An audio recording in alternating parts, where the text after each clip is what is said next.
السلام عليكم ورحمة الله وبركاته. إن الحمد لله نحمده ونستعينه ونستغفر ونعوذ بالله من شرور أنفسنا وسيئات أعمالنا.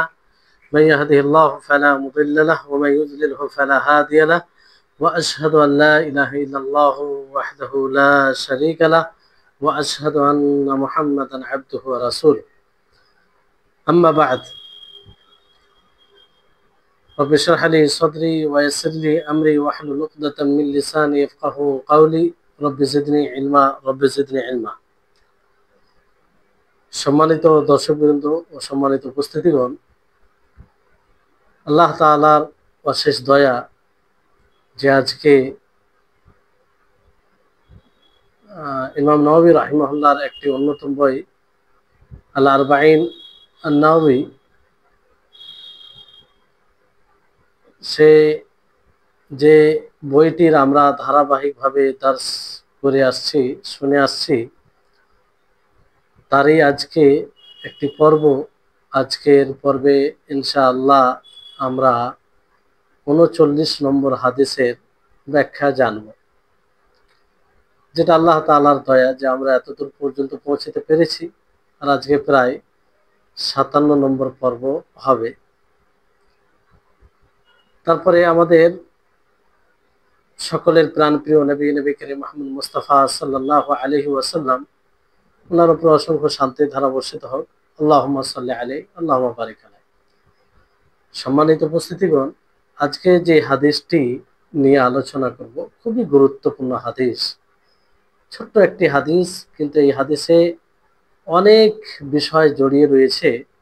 নবী সাল্লাল্লাহু আলাইহি ওয়াসাল্লাম তিনি যে জাওয়ামিউল কালিমের অধিকারী, আল্লাহ তাবারক ওয়া তাআলা ওনাকে জাওয়ামিউল কালিম, তথা তিনি বলেন শব্দ কম হয় ওনার কথায়, কিন্তু অনেক বহুল অর্থ সেটা তার মধ্যে থাকে। হাদিসটি আগে শুনুন। হাদিস হচ্ছে আন ইবনে আব্বাস রাদিয়াল্লাহু আনহুমা আন্না রাসূলুল্লাহ সাল্লাল্লাহু আলাইহি ওয়াসাল্লাম قال إن الله تجاوز لي عن أمتي الخطأ والنسيان وما استكرهوا عليه حديث حسن رواه ابن ماجه والبيهقي وغيرهما।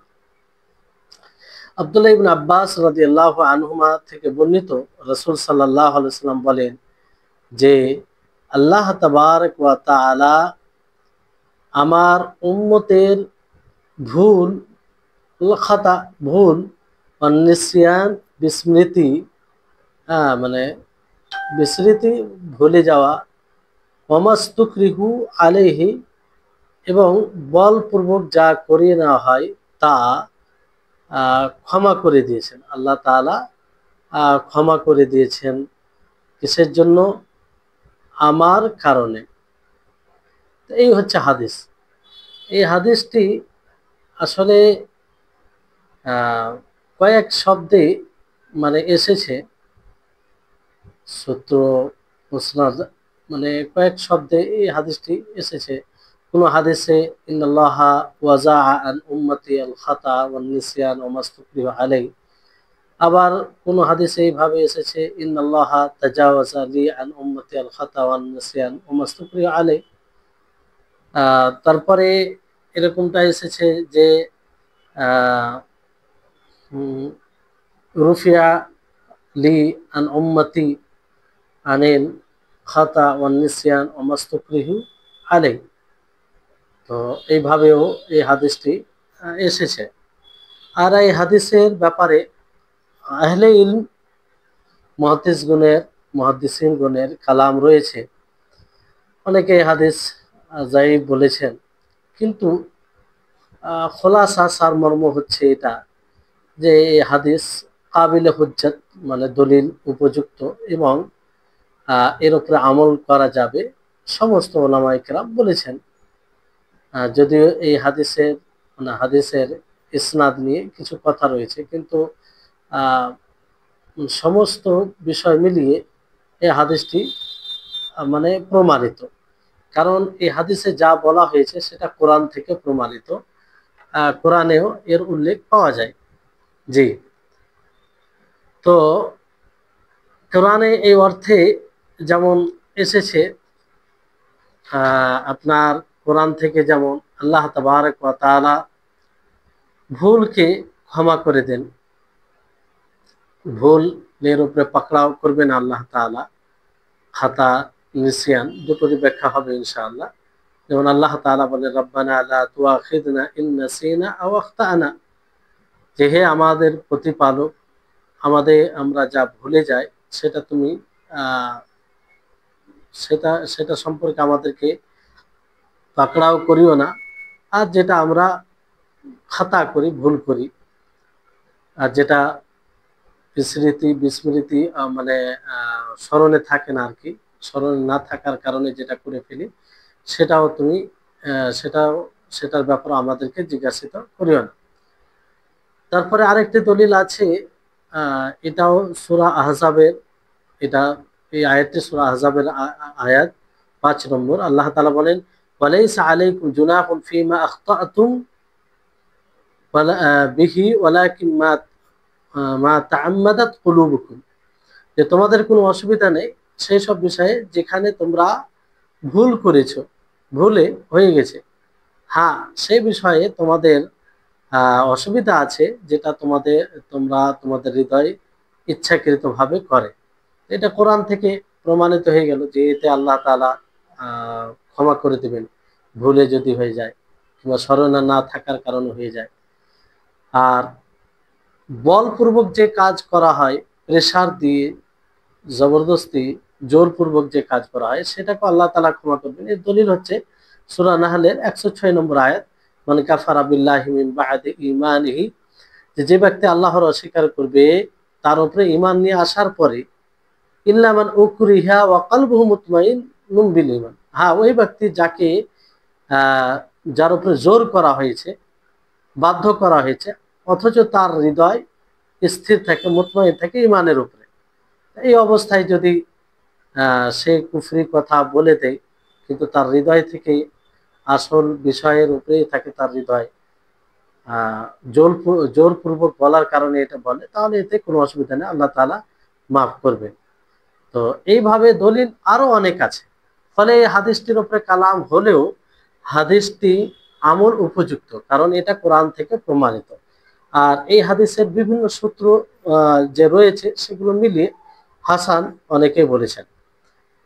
তো এই হাদিসটির ব্যাপারে হাফিজ ইবনে হাজার রাহিমাহুল্লাহ তিনি খুব গুরুত্বপূর্ণ কথা বলেছেন, আর সেটা থেকে বোঝা যায় যে এই হাদিসটি আমাদের জন্য বোঝা কতটা জরুরি। হাফিজ ইবনে হাজার রাহিমাহুল্লাহ তিনি বলেন যে এটি একটি জলিল মানে হাদিস, আর কিছু ওলামা এই হাদিসকে নিসফুল ইসলাম মনে করেছেন, অর্ধ ইসলাম মনে করেছেন, যে এই হাদিসে এতগুলো বিষয় নিহিত রয়েছে যে অর্ধ ইসলাম এই হাদিসটিতে রয়েছে।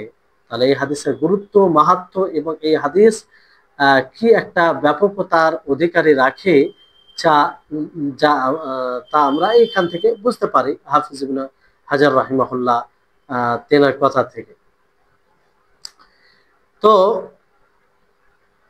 একটা কথা মনে রাখতে হবে যে মানুষ যখনই ওয়াজিবাত, আবশ্যিক বিধানকে পরিহার করবে কিংবা হারাম কাজ করবে তখন সে গুনাহগার হবে। যখনই ওয়াজিবাত, কোনো আবশ্যিক বিধানকে পরিহার করবে কিংবা হারাম কাজ করবে, এতে কি হবে? গুনাহগার হবে। যদি চারটি বিষয় পাওয়া যায়, তাহলে এতে সে নিশ্চিতভাবে গুনাহগার হবে, এতে কোনো সন্দেহ নেই। চারটি বিষয় কি? একটা হচ্ছে আল আকল, মানে আক্কেল থাকা অবস্থায়, বিবেক থাকা অবস্থায় যদি কেউ আল্লাহর আবশ্যিক বিধানকে ছেড়ে দেয়, পরিহার করে কিংবা হারাম কাজ করে, তাহলে সে গুনাহগার হবে। অনুরূপভাবে বুলুগ, সাবালক যদি হয়, তাহলে সাবালক হলে সে গুনাহগার হবে। তার মানে যদি সাবালক না হয় গুনাহগার হবে না। আর সাবালক কয়েকটা বিষয় হয়, আমরা জানি যে হয় নাভির নিচে কিংবা বগলের লোম চলে আসা, এটা একটা সাবালকের লক্ষণ। কিংবা ছেলেদের জন্য বীর্যপাত হওয়া, মেয়েদের জন্য হায়েজের আসা, কিংবা 15 বছর বয়স, এগুলো হচ্ছে সাবালক হওয়ার লক্ষণ। 3 নম্বর হচ্ছে যে জ্ঞান। জ্ঞান থাকতে হবে যে এটা হারাম। যদি না জানা থাকে এটা হারাম, তাহলে এর গুনাহ হবে না। আর 4 নম্বর হচ্ছে যে ইচ্ছা, স্ব ইচ্ছাই করবে, স্ব ইচ্ছাই করবে। যদি এই 4টি বিষয়ের মধ্যে কোনো একটি বিষয় না থাকে আর গুনহার কাজ, পাপের কাজ করে ফেলে, তো এতে সে গুনাহগার হবে না। কেউ ধরুন যে ভারসাম্যহীন আক্কেল নেই, বিবেক নেই, তো সে গুনহার কাজ করলো, গুনাহগার হবে না। ধরুন কেউ বালেগ নয়, বালেগ নয়, ছোট বাচ্চা, গুনহার কাজ করে নিল, সে গুনাহগার হবে না। কেউ ধরেন বালেগ, আকিল সবই আছে, কিন্তু জ্ঞান নেই, জ্ঞান নেই, ফলে হয়তো কোনো গুনাহগার, গুনার কাজ, পাপের কাজ করে ফেলেছে, তো এতেও মানে গুনাহগার হবে না, পাপী হবে না। স্ব ইচ্ছাই করেনি, সবই আছে, বিবেক আছে, সবই আছে, কিন্তু স্ব ইচ্ছাই করেনি, বরং তাকে চাপ দিয়ে, প্রেশার দিয়ে জোর পূর্বক করা হয়েছে, তাহলে এতেও গুনাহগার হবে না। তো এই হচ্ছে বিষয়। তো আল্লাহ তাবারক ওয়া তাআলা যে পাকড়াও করবেন, আর আল্লাহ তাবারক ওয়া তাআলা এই 3টি বিষয়ে পাকড়াও করবেন না। যদি ভুলে যায় অথবা স্মরণ না থাকার কারণে করে ফেলে, কিংবা জোরপূর্বক জবরদস্তি করার ফলে যেটা হয়, এটার ক্ষেত্রে আল্লাহ তাআলা পাকড়াও করবে না। তো এটা আল্লাহ তাবারক ওয়া তাআলার রহমত, আল্লাহ তাবারক ওয়া তাআলার দয়া, আল্লাহ তাবারক ওয়া তাআলার ইচ্ছা। আল্লাহ তাআলা ইচ্ছা করলে এগুলো পাকড়াও করতে পারতেন, এর হিসাবও নিতে পারতেন, কিন্তু আল্লাহ তাআলা তা করবেন না, কারণ আল্লাহ তাআলা কারো উপরে জুলম করেন না। যেমন ধরুন এগুলো মাফ হয়ে যাবে, কিন্তু কিছু বিষয় মাফ হবে না, কিছু বিষয় মাফ হবে না। মানে ধরেন কারোর মধ্যে আক্কেল নেই, বিবেক নেই, কিংবা কোনো একটা বিষয় নেই, এই 4টি বিষয় যেটা বলা হলো, যে আক্কেল, বিবেক, জ্ঞান এবং ইচ্ছা, এই 4টির মধ্যে কোনো একটা নেই, তো গুনাহগার হবে। যেমন মজনুন, পাগল, যার বিবেক নেই, ধরেন সে যদি কোনো শরীয়ত বিরোধী কাজ করে নেই, কিন্তু তার বিবেক নেই, পাগল, তো সে গুনাহগার হবে না। কিন্তু যে কাজটি সে করবে সেটা যদি কারো মালের সাথে সম্পৃক্ত থাকে, কিংবা কারো হকের সাথে সম্পৃক্ত থাকে, তাহলে সেটা কিন্তু মাফ হবে না, সেটা মাফ হবে না। যেমন এর উদাহরণ, যে কোনো পাগল ধরেন কারো মাল চুরি করে নিয়েছে, সে জানা গেছে যে সে চুরি করেছে, তাহলে যে মালটা নিয়েছে, আহ, মানে যেটা নিয়েছে ওর কাছে ওই মালটা আছে, যেটা চুরি করেছে সেটা আছে তার কাছে, তো সেটা কিন্তু তাকে দিয়ে দেওয়া হবে, যার মাল তাকে দিয়ে দেওয়া হবে। কিন্তু চুরি করার ফলে সে গুনাহগার হবে, কারণ তার মধ্যে বিবেক নেই। অনুরূপভাবে দেখেন কোনো বাচ্চা সাবালক হয়নি এখনো, তো সে ভুল করলে আহ ভুল করলে মাফ হয়ে যাবে, কারণ বাচ্চা যদি জেনে বুঝেও করে তাহলেও মাফ হবে, কারণ সেটা ভুলে গণ্য হবে, বাচ্চা, সাবালক যে হয়নি।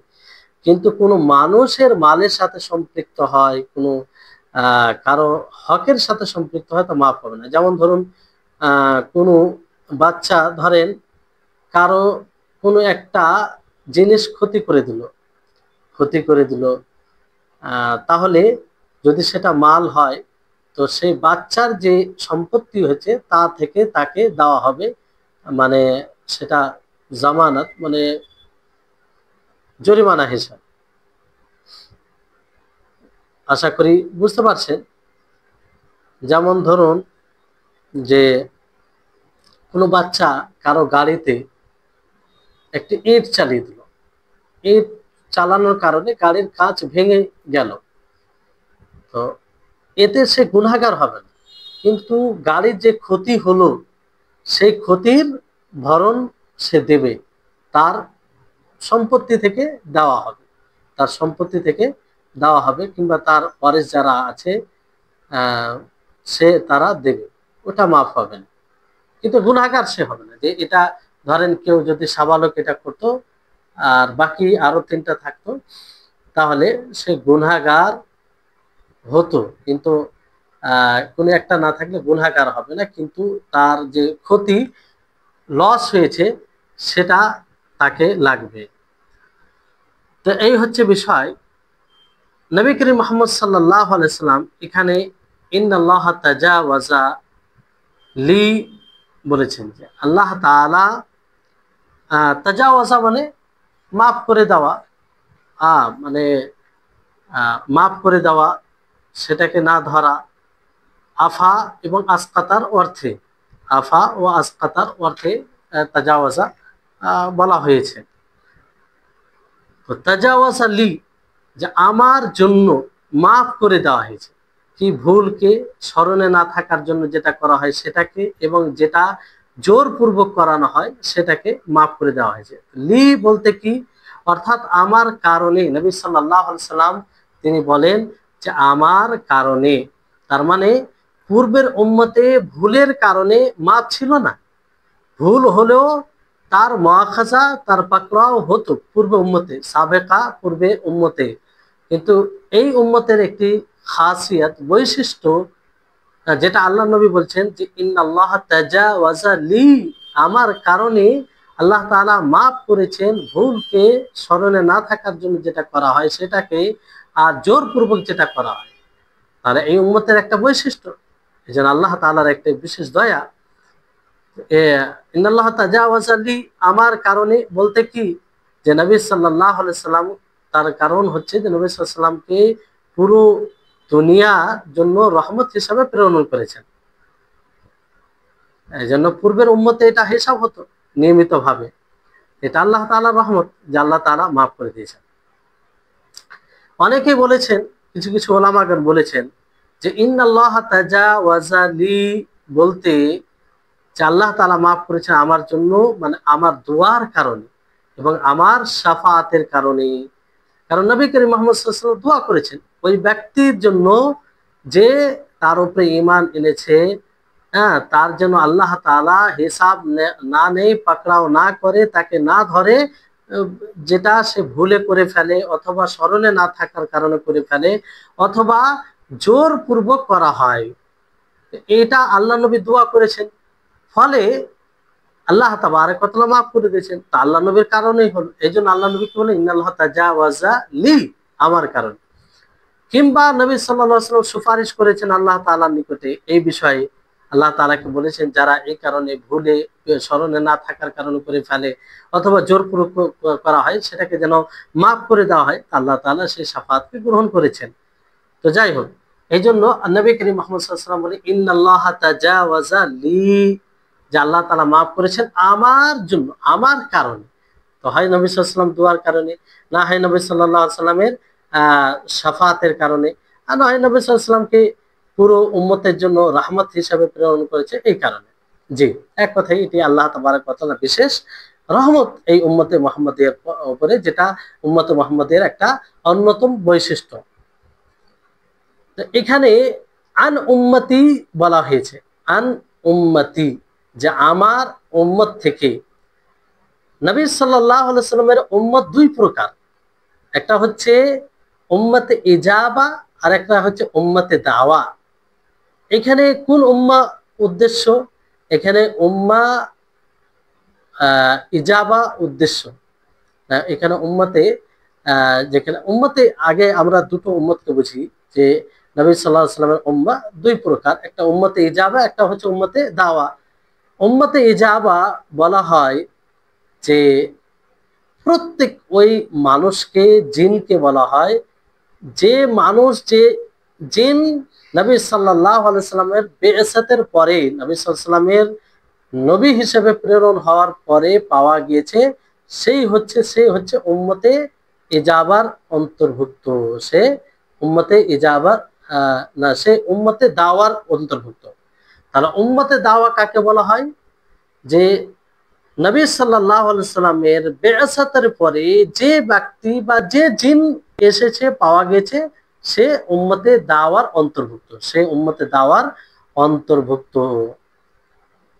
যেমন নবী সাল্লাল্লাহু আলাইহি সাল্লাম বলেন যে লা ইয়াসমাউ আহাদুম লা ইয়াসমাউ বি আহাদুন বিহাদিহি উম্মাহ ইয়াহুদিয়্যুন ওয়ালা নাসরানিয়্যুন সুম্মা লা ইউমিনু বিমা উরসিলতু বিহি ইল্লা মান কানা মিন আহলিন নার।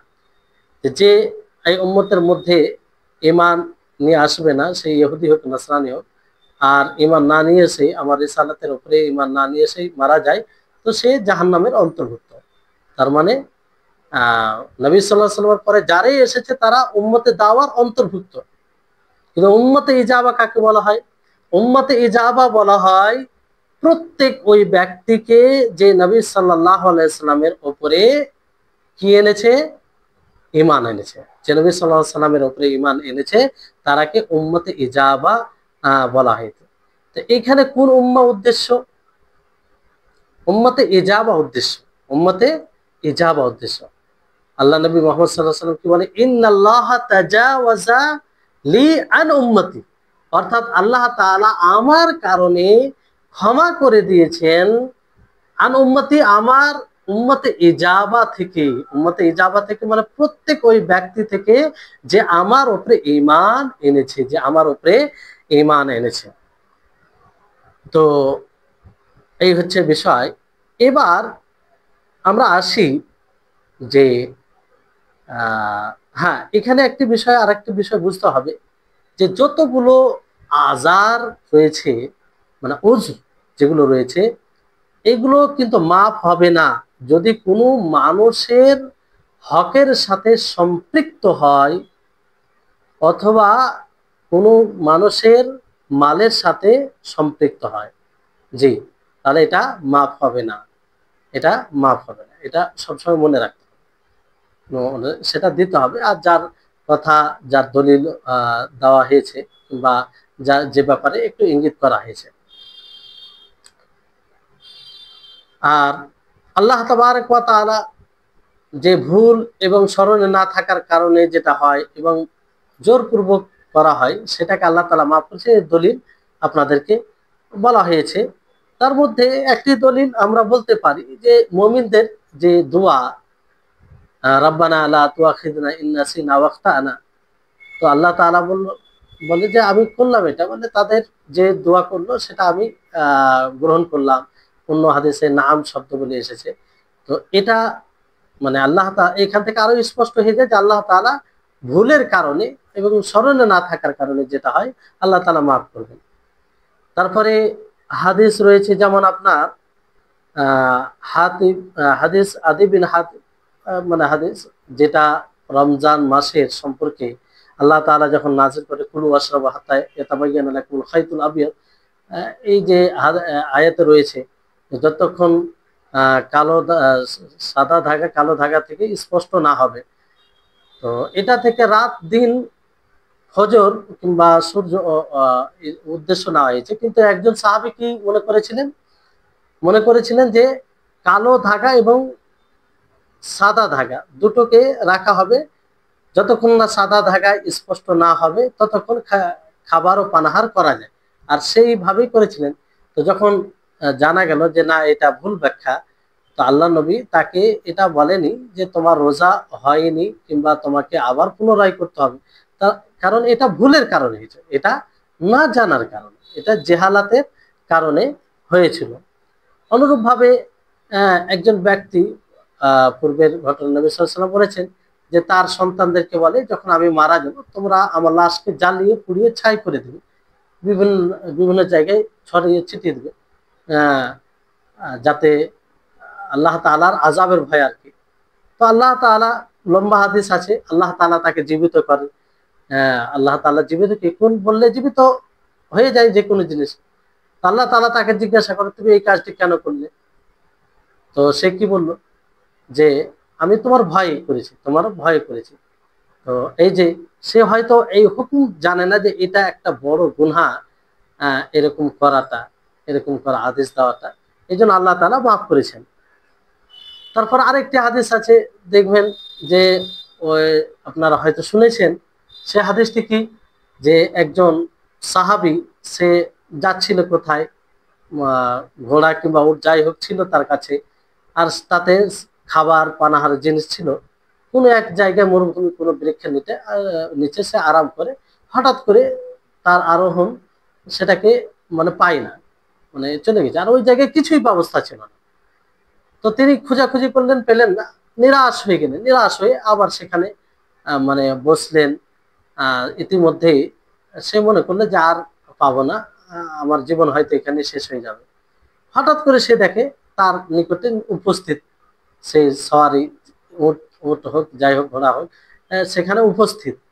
তো সেই খুশির কারণে, আনন্দের এতে এতটা প্রবল আনন্দ যে সেই আনন্দে সে বলে ফেললো যে আল্লাহুম্মা আনতা আবদি ওয়া আনা আবদু ওয়া আনা রাব্বুক, যে হে আল্লাহ তুমি আমার বান্দা, আমি তোমার রব। এটা খুশির কারণে বলে ফেলেছিল, খুশি আনন্দের কারণে। সে বুঝতে পারেনি কি বলে ফেললো। তো এই কারণে আল্লাহ তাআলা মাফ করে দিয়েছেন, কারণ ইচ্ছাকৃত নয়। তো এইভাবে আরো অনেক হাদিস রয়েছে যা দ্বারা এগুলো বোঝা যায় যে আল্লাহ তাআলা মাফ করবেন। এবার এখানে বিষয়টি হচ্ছে যে খাতা কাকে বলে, খাতা কাকে বলা হয় এটি আমাদেরকে জানতে হবে। খাতা আসলে বলা হয় যেটা সঠিকের বিপরীতে ব্যবহার হয়, মানে ভুল সঠিক, সঠিক তার বিপরীত কি ভুল, ভুল তার বিপরীত সঠিক। এখানে উদ্দেশ্য কি, যে মানুষ আহ মানুষ এমন কাজ করার ইচ্ছা করে না যেটা করতে গেলে তার হিসাব হবে, এরকম কাজ করার ইচ্ছা করে না। কিসের কারণে, না জানার কারণে, অজ্ঞতার কারণে। এই জন্য এমন কাজ হয়ে যায় যেটা দ্বারা আসলে পাকড়াও হবে যদি জেনে বুঝে করে, কিন্তু না জেনে করার কারণে পাকড়াও হবে না। ওই রকম কাজ করে ফেলে, ওই রকম কাজ করে ফেলে, ইচ্ছা করে নয়, ইচ্ছা করে না। মানে ধরেন এমন কাজ করে ফেললো যেটা, যেটার আল্লাহ তাআলা হিসাব নিবে, যেটার কারণে আল্লাহ তাআলা পাকড়াও করবে, কিন্তু সেটা ইচ্ছাকৃত নয়, এটা ইচ্ছাকৃত নয়। কিসের কারণে, হয়তো অজ্ঞতার কারণে, জানে না এই জন্য করে ফেলেছে, অথবা সে অন্য উদ্দেশ্যে করতে গিয়ে ওটা ঘটে গিয়েছে, অন্য উদ্দেশ্যে করতে গিয়ে সেটা ঘটে গিয়েছে। তো এটাকে খাতা বলা হয়। মানে কোনো মানুষ কোনো আমল করবে ইচ্ছাবিহীন, স্ব ইচ্ছাই নয়। অন্যরা এইভাবে সংজ্ঞা দিয়েছে যে মানুষ যেটা আমল করবে ইচ্ছাবিহীন, স্ব ইচ্ছাই নয়, ইচ্ছা করে নয়। কিন্তু পুরোপুরি ভালোভাবে এটা এইভাবে করলে ভালো হয় যে মানুষ এমন কাজ অইচ্ছায় করে ফেলবে যেটার ইচ্ছা করে করতে গেলে আল্লাহ তাআলা পাকড়াও করবে।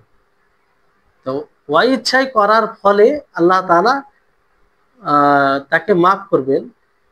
আর অইচ্ছায় কেমন করে, হয়তো না জানার কারণে, যে হয়তো এটা হারাম সেটা জানে না, হয় অন্য জিনিস ইচ্ছা, অন্য জিনিসের কাজ করে গিয়েছিল, সেটা না হয়ে অন্যটা হয়ে গেল। যেমন এর উদাহরণ দিলে বুঝতে পারবেন, যে যেমন ধরো তার উদ্দেশ্য ছিল না, একজন মুহরিম যে এহরাম বেঁধেছে, হজ করতে গেছে, এহরাম বেঁধেছে, সে জানে না যে সুগন্ধি দেওয়া ওই সময় হারাম, হারাম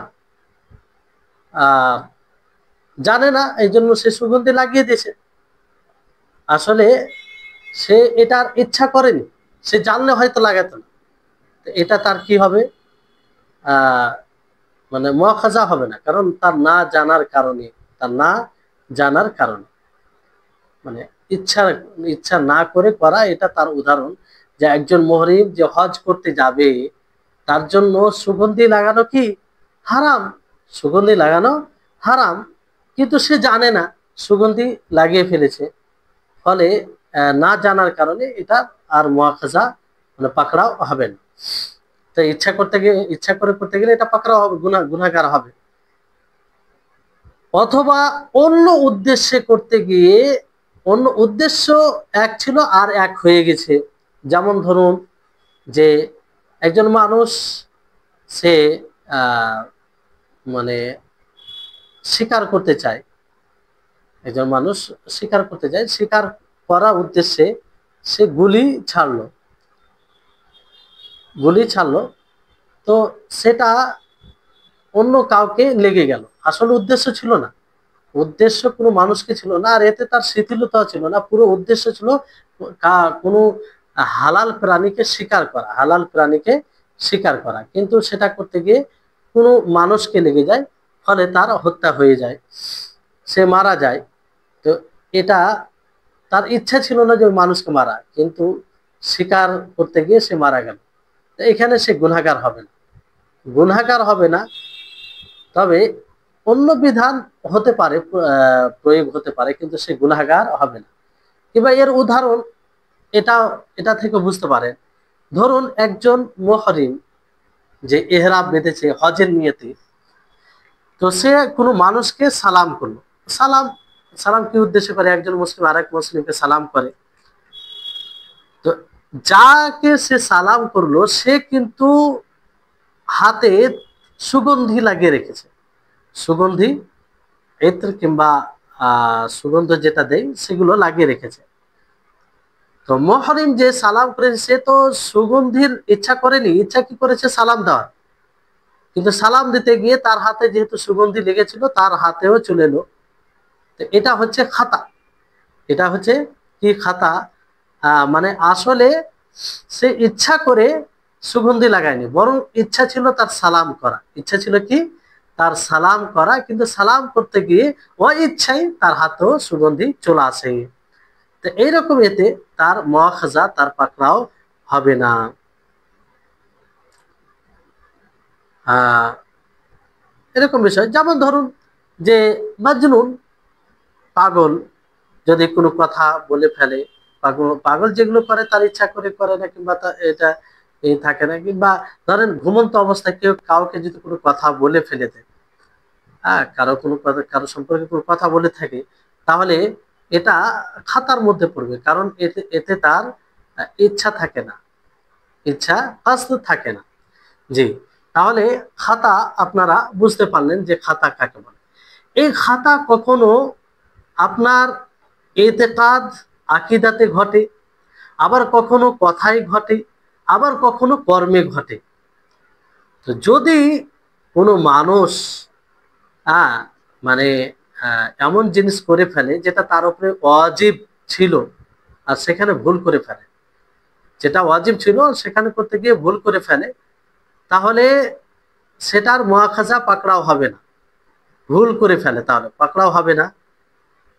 কেন? হ্যাঁ, যদি সে হক থেকে মানে এরাজ, পিঠ ফিরিয়ে নেই, তাহলে মুআখাযা হবে। হক থেকে পিঠ ফিরিয়ে নেই মানে কি, যে সে জানার চেষ্টা করলো না, কিংবা তাকে বলার পরেও সে ফিরে এলো না, তো এই সময় তার পাকড়াও হবে, মুআখাযা হবে। কিন্তু ভুল করে ফেললো, জানলে হয়তো করতো না, তো জানার চেষ্টা করলো, তো এই ক্ষেত্রে তার মুআখাযা হবে না, এটা ভুলের মধ্যে আসবে। জি, তো বিষয়টি হচ্ছে যে মানুষ যখন এমন কোনো কাজ করবে যেটা তার উপরে ওয়াজিব ছিল, জরুরি ছিল, সেটা করতে গিয়ে ভুল হয়ে যায়, তো এর প্রতি মুআখাযা হবে না। কিন্তু হক থেকে যদি এরাজ করে, মুখ ফিরিয়ে নেই, তাহলে তার মুআখাযা হবে। মুখ ফিরিয়ে নেওয়ার মানে কি, সেটাকে জানা কিংবা জানার পরেও, বলার পরেও সে সেটা করছে, তাহলে কিন্তু এতে মুআখাযা হবে। আর এটা কখনো কথাই হয়, আবার কথাই খাতা হওয়ার সময়, অনেক সময় কথাই খাতা হয় হৃদয়ের সমর্থনের সাথে, হৃদয়ে সেটাকে সমর্থন করে। আবার কখনো খাতা হয় মানে জিহবাতে, ভাষায় হৃদয়ের বিরোধিতার সাথে, হৃদয় সমর্থন করে না, হৃদয় সমর্থন করে না। যেমন ধরুন যে কিছু হাজি তারা নিয়ত করে, হাজ্জে ইফরাদের নিয়ত করে, যখন সে আসে, আহ, মানে আসে, তো সে নিয়ত করে তামাত্তু,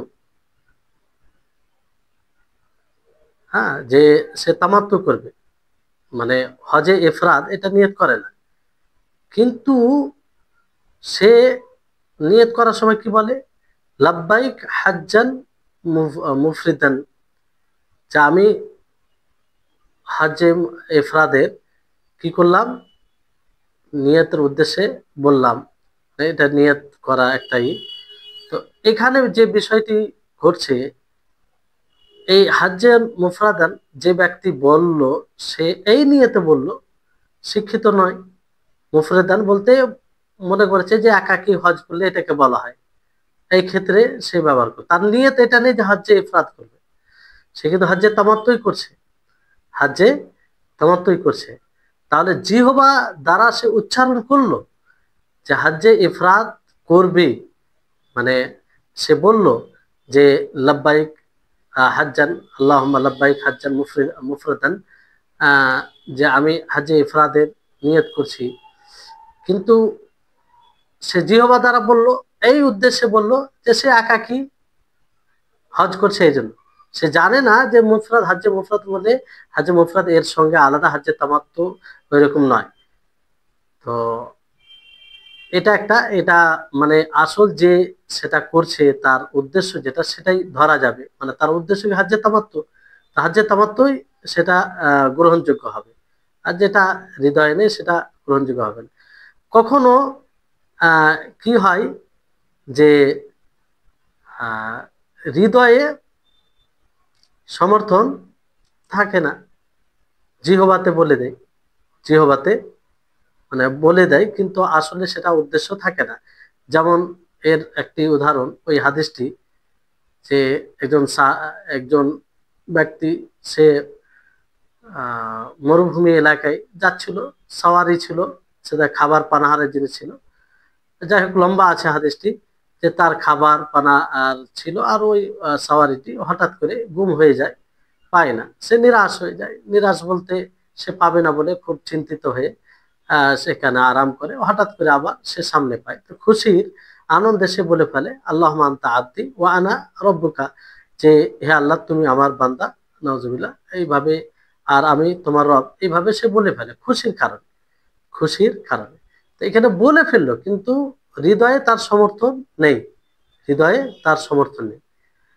আর প্রথম যে হাদিসটা আপনাদেরকে বলা হলো, মানে উদাহরণটা প্রথমে, যে হজ, কিছু হাজিগণ যে নিয়ত করে, মুফরাদ হজ্জে ইফরাদের নিয়ত করে, হজ্জে ইফরাদের নিয়ত করে। তো নিয়ত ইফরাদের হৃদয়ের সমর্থন থাকে, মানে মানে হৃদয়ের সমর্থনে থাকে। তো এখানে হজ্জে ইফরাদের নিয়ত করে, আল্লাহুম্মা লাব্বাইক হাজ্জান মুফরিদান, এইভাবে নিয়ত করে, মানে সে বলল, আর সাথে সাথে হৃদয় থেকেও হাজ্জে ইফরাত। কিন্তু এখানে হাজ্জে ইফরাত বলতে কি বুঝলো সে, সে বুঝলো যে একাকী হজ করছে, এই জন্য, আরো আমার সাথে কেউ নেই, মানে তার সাথে তার মানে ঘনিষ্ঠ ভাবে কেউ সাথে নেই, এই কারণে সে কেন ইফরাত মানে একাকী, এটা মনে করে। তো এখানে হৃদয়েও ভুল করলো, আর কাতে ভুল করলো, বলাতেও বললো, কিন্তু উদ্দেশ্য আসল ওটা নয়। তো এটার মুআখাজা হবে না, এটার মুআখাজা হবে না। তো এটার উদাহরণ এটা বলা হয়েছে। আর যেটা উদাহরণ পরে বলা হলো, যে জিহবা মানে বলবে কিন্তু হৃদয় সমর্থন করবে না, হৃদয় তার বিরুদ্ধে। ওই ব্যক্তি, যে ব্যক্তি খুশি আনন্দের এতে বলেছিল যে আল্লাহুম্মা আনতা আবদি ওয়া আনা রব্বুকা, এটা অবশ্যই তার হৃদয় সমর্থন করে না, কিন্তু সে বলে ফেলেছে। তো এই খাতা কখনো কৌল কথাই হয়ে যায়, আর তাতে হৃদয়ের সমর্থন থাকে না। কখনো কথাই ভুল হয়, হৃদয়ের সমর্থন থাকে, হৃদয়ের সমর্থন থাকে। তো এই হচ্ছে বিষয়। এবার কখনো এই খাতা আবার কর্মে হয়। কর্মে কেমন করে হয়, যে কর্মে যদি খাতা হয়, প্রমাণিত হয়, তাহলে এতে গুনাহ হবে না, গুনাহ উঠে যাবে। সমস্ত ওলামায়ে কেরাম এতে একমত। কর্মে কোনো কাজ, ইবাদত করতে গিয়ে যদি খাতা হয়ে যায়, তাহলে আল্লাহ তাআলা মাফ করবে। কিন্তু বিধানের ক্ষেত্রে, আহকামের ক্ষেত্রে, আহকাম হ্যাঁ, মানে আহকামের ক্ষেত্রে মানহিয়াত,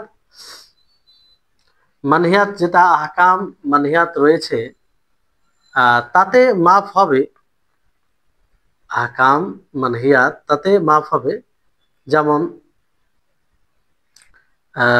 একজন ব্যক্তি কোনো পাত্রে ধরেন পানি দেখলো, কোনো তরল জিনিস পানি দেখলো, তো সে এটাকে তরল জিনিস দেখলো কোনো পাত্রে, তো সে এটাকে পানি মনে করে সে পান করে নিল। পরবর্তীতে সে বুঝতে পারলো যে এটা মদ।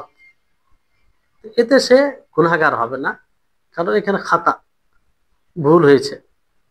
আর তার উপরে হাদও কায়েম হবে না যতক্ষণ সে ভুলের মধ্যে রয়েছে। কিন্তু যখন স্পষ্ট হয়ে গেল এটা মদ, তারপরে যদি এটা হয় তারপরে হাদ কায়েম হবে, তখন সে আর মুক্তি থাকবে না। এটা মানহিয়াতের ক্ষেত্রে রয়েছে, মানহিয়াতের ক্ষেত্রে। কিন্তু মামুরাতের ক্ষেত্রে ভিন্ন বিষয়। মামুরাত মানে আদেশ সমূহে, এটা ভিন্ন বিষয়। আদেশ সমূহে এটা দেখতে হবে যে যদি শরীয়ত তার জন্য কিছু বদল নির্ধারিত করে রাখে, তাহলে বদলের উপরে আমল করা জরুরি হবে। যেমন ধরুন হজের যেগুলো ওয়াজিবাত রয়েছে, হজের ওয়াজিবাত রয়েছে মানে যেগুলো আবশ্যিক বিধান আছে, সেগুলো যদি কোনো ব্যক্তি অজ্ঞতার কারণে, জেহালতের কারণে ছেড়ে দেয়, তো সে মূলত মুক্তি মানে খাতা হয়েছে, তার উপরে গুনাহ হবে না। কিন্তু শরীয়ত তার বদল নির্ধারিত করেছে কি, যে তাকে দাম মানে জবাই করতে হবে, দাম দিতে হবে, কারণ শরীয়ত এটা তার বদল নির্ধারিত করেছে। তো এখানে বদলের উপরে আমল করা জরুরি হবে। যদি বদল থাকে, তার পরিবর্তে অন্য কোনো বিধান থাকে, তো সেটা আমল করা জরুরি হবে। জি। আর যদি শরীয়ত এরকম কোনো বদল নির্ধারিত না করে, তার পরিবর্তে অন্য কোনো বিধান না থাকে, কিন্তু এখানে ফের বোঝার বিষয় আছে, এখানে আপনাকে দেখতে হবে যে তার ওই সময় তাদারুক বলতে ওই সময় আমল করা যদি সম্ভব হয়, তাহলে আমল করবে, তাহলে আমল করবে। যেমন ধরুন সুস্পষ্ট উদাহরণ, ভালো করে শুনবেন তাহলে বুঝতে পারবেন। হাদিসুল মুসি, যেটা মশহুর হাদিস, প্রসিদ্ধ হাদিস, এই হাদিসে কি বলা হয়, একজন সাহাবী, তো সে নামাজ পড়ে, আল্লাহ নবীকে এসে সালাম করে, আল্লাহ নবী বলে তোমার নামাজ হয়নি। এইভাবে তিনবার তিনবার তিনবার কয়েকবার হয়। আহ তখন সে বলে যে আপনি আমাকে নামাজের শিক্ষা দিন, মানে এর চাইতে আমি ভালো নামাজ পড়তে পারবো না। যাই হোক, আদেশটি রয়েছে। তো ওই হাদিসে আল্লাহ নবী নামাজ পড়ার আদেশ দিলেন যে তোমার নামাজ হয়নি, নামাজ পড়ো, মানে উপস্থিত নামাজকে পড়ার আদেশ দিলেন। মানে ওই সময় যে নামাজ পড়ছিল সে সময়ে নামাজ পড়ার আদেশ দিলেন। তো এখান থেকে এটা বোঝা যাচ্ছে যে উপস্থিত নামাজ যেটা আল্লাহ নবী ভুল দেখতে পাচ্ছিলেন, ফলে তাকে বললেন যে তুমি ওই নামাজটা পড়ো, কারণ এটা আমল করা সম্ভব ছিল, এর তাদারুক সম্ভব। এজন্য আল্লাহ নবী তাকে আমল করতে বললেন। কিন্তু যার তাদারুক সম্ভব নয় বলতে সেটা আমল করা সম্ভব নয়, ওই হাদিস থেকে প্রমাণ হচ্ছে যে ওই সাহাবী তো পূর্ব এইভাবে নামাজ পড়েছে, কতদিন থেকে ওইভাবে নামাজ পড়ে আসছে, কিন্তু আল্লাহ নবী আগের নামাজকে পুনরায় পড়তে বললেন না, কারণ সেটা সম্ভব নয়, সেটা সম্ভব নয়, সেটা তাদারুক করা যাবে না। ফলে আল্লাহ নবী পূর্বের নামাজের কথা বললেন না যে তুমি সেগুলো নামাজ পড়বে, পূর্বে যতদিন থেকে তুমি নামাজ পড়েছো, কারণ সেটা সময় নয়, কারণ তখন মুক্তি ছিল, তখন ভুল অবস্থায় হয়েছে, এই জন্য সেটা মাপ। এখন যেহেতু মুক্তি নয়, আর এটাকে পূরণ করতে পারবে, পূরণ করতে পারবে, ফলে উপস্থিত নামাজকে আবার আল্লাহ নবী পড়ার আদেশ দিলেন। জি।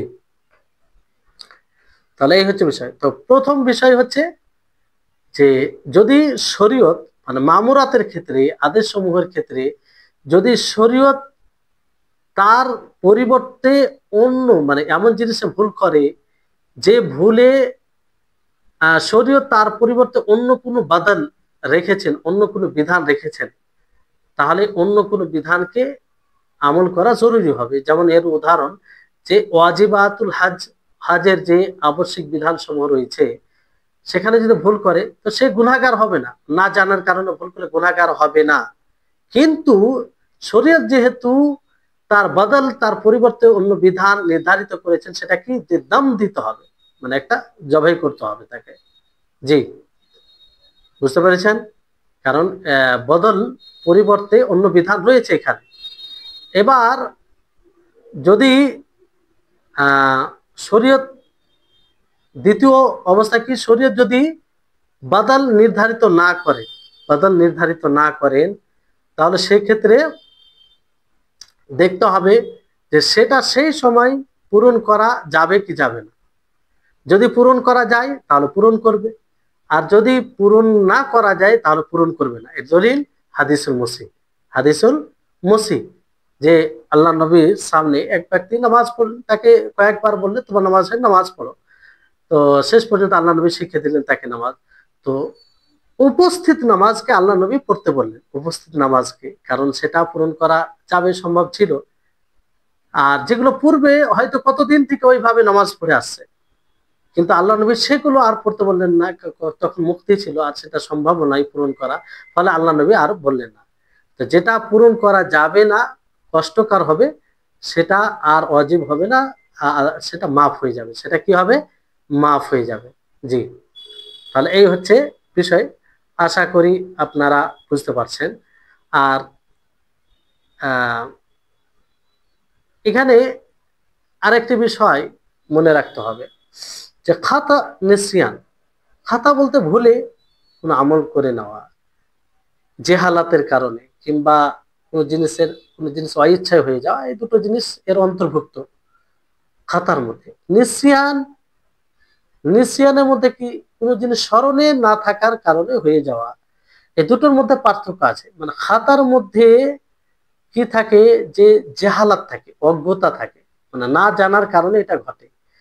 নিসিয়ানে ইলম থাকে কিন্তু ওই সময় থাকে না, ওই সময় থাকে না, ওই সময় না থাকার কারণে এটা হয়ে যায়।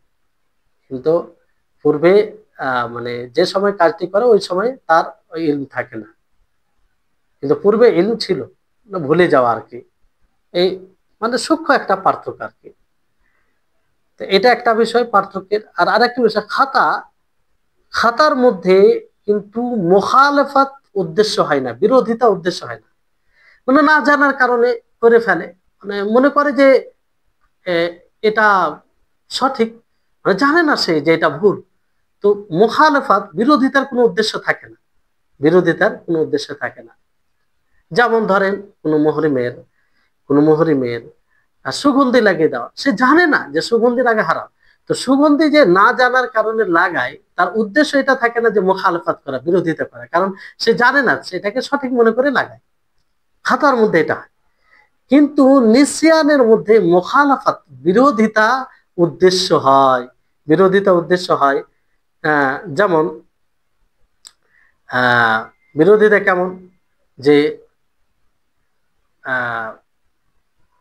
নিসিয়ানের মধ্যে বিরোধে, যেমন ধরেন এক রাকাতে দুবার, একবার সাজদা করা, একবার সাজদা করা। তো একবার সাজদা করা, এখানে একবার সাজদা করা, কিংবা মানে বিরুদ্ধে যায়, মানে সে মনে করে যে একবারই সাজদা করেছে, অথচ অথচ কি, অথচ মানে দুবার সাজদা করতে হবে। তো বিরোধিতার উদ্দেশ্য হচ্ছে, এরকম ভাবে আরো উদাহরণ নেওয়া যায়। মানে এক কথায় নিসিয়ানে মানে মুখালাফা উদ্দেশ্য হয়, মুখালাফা, বিরোধিতা, স্মরণে না থাকার কারণে, স্মরণে না থাকার কারণে। এই হচ্ছে সূক্ষ্ম পার্থক্য। তো নিসিয়ান যদি ভুল হয়, নিসিয়ান এরকম ভুল হয়, তাহলে গুনাহগার হবে না। নিসিয়ানের কারণে, স্মরণে না থাকার কারণে যদি ভুল হয় তো গুনাহগার হবে না। কিন্তু ভুলে যাওয়ার যে প্রভাব আহকামে আছে কি নেই, মানে বিধানে আছে কি নেই? মানহিয়াতে তো নেই। মানহিয়াত মানে নিষেধাজ্ঞা বিষয়ে ভুলে যাওয়ার কারণে কোনো নিষেধাজ্ঞা বিষয় করে ফেললে তাতে কোনো প্রভাব নেই। ওই আহ, ওই বিষয়ে শুধু রয়েছে যেটা মানুষের হকের সাথে সম্পৃক্ত, মানুষের মানুষের আহ, হকের সাথে সম্পৃক্ত, অথবা আহ, মানুষের মালের সাথে সম্পৃক্ত, মালের সাথে সম্পৃক্ত। জি। কিন্তু মামুরাতে ফের ওই একই বিষয় যেটা খাতার কারণে বললাম, মামুরাতে যদি শরীয়ত তার জন্য বাদাল বলতে এর পরিবর্তে অন্য কোনো বিধান নির্ধারণ করে রাখে, ভুলের অবস্থায় ভুলের অবস্থায় ভুলের অবস্থায় অন্য কোনো বিধান নির্ধারণ করে রাখে, তাহলে সে ভুলটা ট্রান্সফার ট্রান্সফার হয়ে কোথায় যাবে? বদলের দিকে। কোথায় যাবে? যেমন ধরুন, একজন মানুষ সে প্রথম তাশাহুদ ভুলে গেছে, সে দাঁড়িয়ে গেল, তো তারপরে তার স্মরণ হলো যে তাশাহুদ ছেড়ে দিয়েছে, প্রথম তাশাহুদ ছেড়ে দিয়েছে।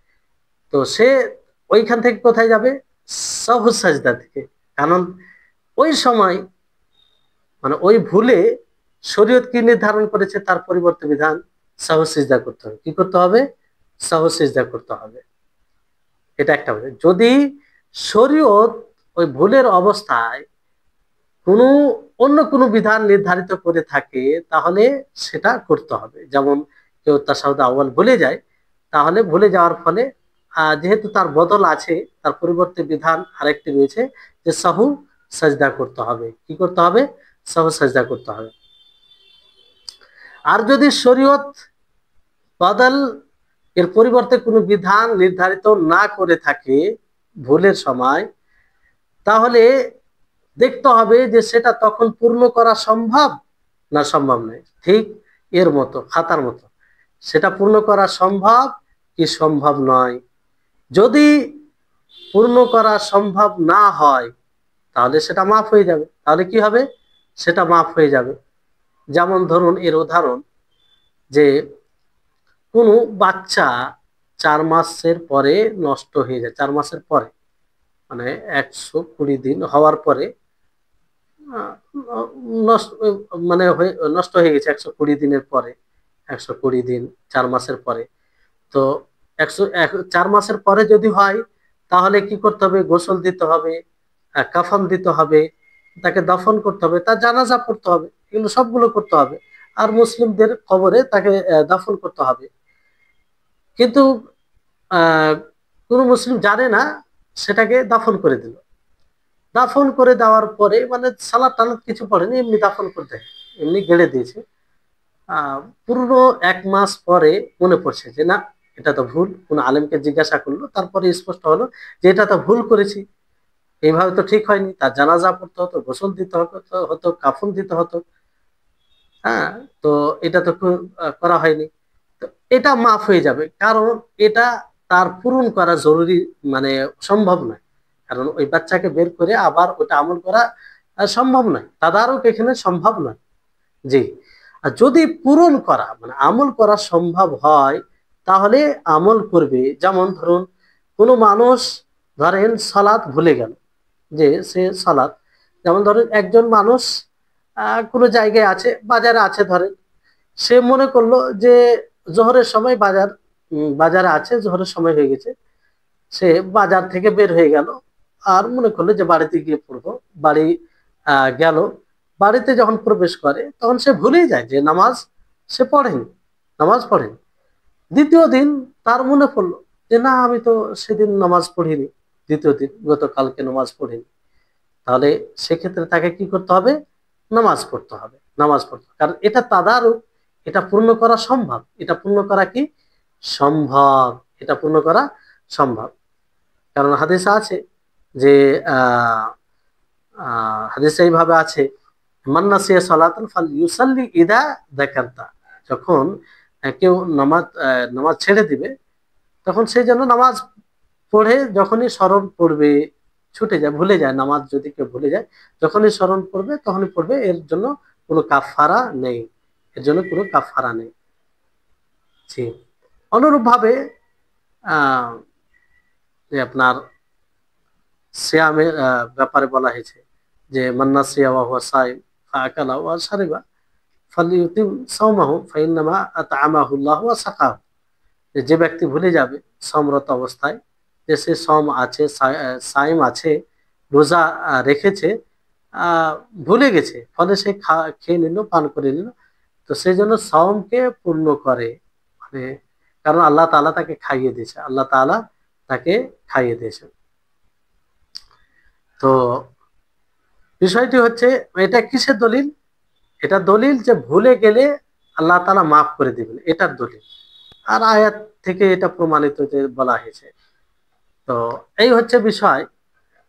তো তাহলে আমরা হাদিসে যেটা বলা হয়েছে যে আল্লাহ তাআলা নবী সাল্লাল্লাহু আলাইহি সাল্লামের উম্মত থেকে ভুলকে এবং কাকে উঠিয়ে নিয়েছেন, মাফ করে দিয়েছেন ভুলকে এবং স্মরণে না থাকার কারণে, খাতা এবং নিসিয়ানের কারণে। আর তার বিস্তারিত বিষয় আমরা জানলাম যতটুকু সম্ভব। এখান থেকেই মানে শেষ করছি। ইনশাআল্লাহ ফের আগামী পর্বে বাকি অংশের আমরা ব্যাখ্যা জানবো। আপনারা আশা করি এটা উপলব্ধি করছেন যে বিষয়গুলো কত গুরুত্বপূর্ণ। আল্লাহ তাআলা যেন আমাদের সকলকে সঠিক বুঝ দান করেন, এগুলো বিষয় বুঝতে পারি আর হাদিস অনুযায়ী আমরা জীবন যাপন করতে পারি। হাদিসের ফাহাম যেন আল্লাহ তাআলা আমাদেরকে দেন।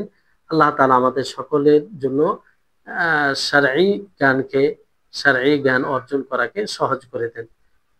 ওয়া আখির দাওয়ানা আনিল হামদুলিল্লাহি রাব্বিল আলামিন। আসসালামু আলাইকুম ওয়া রাহমাতুল্লাহি ওয়া বারাকাতুহু।